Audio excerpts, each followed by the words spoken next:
L'être attentif observe combien l'expression « faire pour moi » est manipulée, et combien son usage est curieux, étrange, confus, et combien d'artifices sont introduits dans cette simple expression, pour que l'être dirige et disperse ses forces. L'être attentif perçoit les artifices cachés dans la manière dont les dépendances s'organisent, et remarque combien d'intelligence est employée avec finesse, pour que l'être se justifie à lui-même dans son cheminement, dans les identifications, et dans les justifications de ceux qui s'approchent de lui.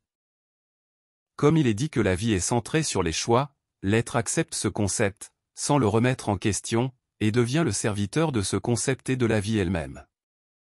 Il existe de nombreuses possibilités sur ce qu'il est possible de faire avec le grain de moutarde sur la table. Cependant, tout ce qui semble être un choix de l'être, n'est rien d'autre qu'une action déterminée, par ce qui est déjà écrit, et ainsi, l'être ne fera rien de différent.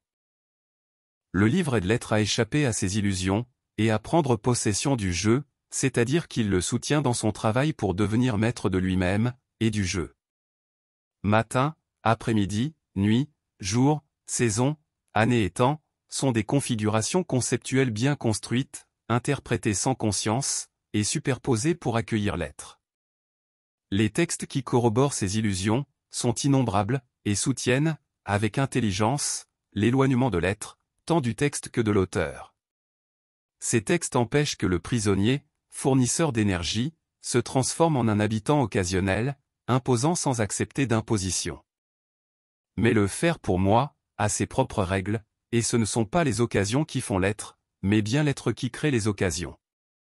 Le romantisme intelligent, si souvent proclamé, disparaît avec les nuages qui voilent le soleil. La peur, le froid, et la honte que l'être pourrait ressentir en se dévoilant, sont immédiatement surmontés, par la vision divine de la compréhension de son propre être.